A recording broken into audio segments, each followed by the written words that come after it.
आईला ऑफिसमध्ये असतानाच बायकोचा फोन आला, बोलतं बड्डेला जायचं आणि बड्डेला यायलाच लागेल. मग काय, बायकोचं ऐकायला पाहिजे. मग जोगेश्वरी स्टेशनवरून पटकन ट्रेन पकडली दादर. बघते तर पूर्ण खाली. मग काय बसलो आरामात आणि हा काका काय बसायला जागा असून सुद्धा काय उभा राहून करतो का माहिती. आणि नंतर बघते तर काय काकाला एका गोंद्याचं जागरण झालं. तो आपला घर झोपलेला आणि दुसऱ्या बाबा नुसतं डोळं पुसत होतं आणि दुसरा काका तर काय बोलूच नको, दुसऱ्यांच्या अंगावर डोलक्याच काढत होता. आईला लग्नाचं कपडे इथं चांगले भेटतात ट्रेनमध्ये पण आता चालू झालं.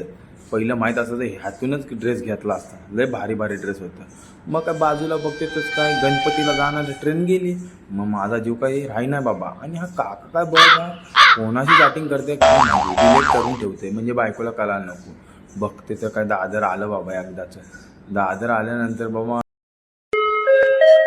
You have a text message. बाबा माझं काय तिकीट पण नव्हतं. मग काय मी लांबूनच बघते बाबा पहिला TC आहे काय. तसं काय टेन्शन नाही, ट्रेन का आमच्या पप्पांचीच आहे, एवढं काय टेन्शन नाही. मग काय बाबा TC दिसला नाही म्हणून गपचूप गपचूप पुढं चाललो आणि मस्तपैकी आपल्या शिड्या चढायला लागलो. शिड्या चढताना पण बाबा काय गर्दी नव्हती. मग काय पटकन उतरलो ना. गव्हर्नमेंटचा रस्ता बघशील तो चालायला मजाच वेगळी. आपलातून रस्ता तर बघा, बायको याची वाट बघसपर्यंत बाबा कुठेतरी बसलं पाहिजे. मग इथं बसायचा प्रयत्न केला तर बघू टॅक्सीवाला येते काय. टॅक्सीवाल्याला विचारलं बाबा येतच काय रा, तर बोलतो नाही बाबा मना का जमायचं ना, माझी गाडी बंद पडली. आयला कसा बसा बाबा. एकदा हॉलवर पोचलो तर बायको माझ्या अगोदरच हॉलवर पोरीला घेऊन. आणि काही समजत नाही. आणि हा मोठा माणूस काय बारीक बारीक पुराण घालून होता काय नाही. नंतर बोलतोय जा आपल्या सगळ्या माणसाकडून 100 रुपये 200 रुपये आणा. मग का माझी भाची येडी आली का मामा त्या काकाने बोलतो 200 रुपये मागितलं. आला मी बोलू माझी काय कंडिशन बेकार आहे, त्या काकाला सांग तूच घे. मग काय माझी बायको होते हो पोरीला घ्यावं ऐकत नाही. मग आईला माझं डोकं फिरलं, केकच गायब झालेला. भाजी बोलतोय आला मामा केक गायब झालाय.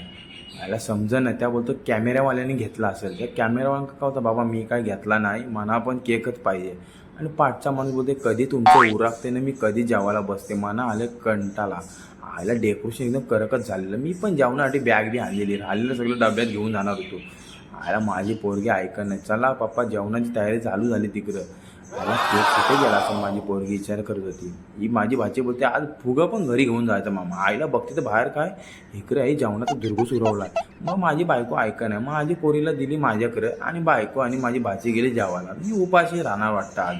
बघते काय काय मला दाखवून खाईत होती माझी भाजी पण आणि बायको पण. आयला नंतर थोडा पुढं गेलो बघते ते ॲक्सिम संपत आली. मला वाटते मला का आज ॲक्सिम भेटली नाही. सांगा मित्रांनो मी जेवलो असेल की नाही. आणि नाहीच जेवलो मी. मित्रांनो अशी व्हिडिओ आवडली असेल तर मला लाईक आणि सबस्क्राईब करा. असेच व्हिडिओ मजेदार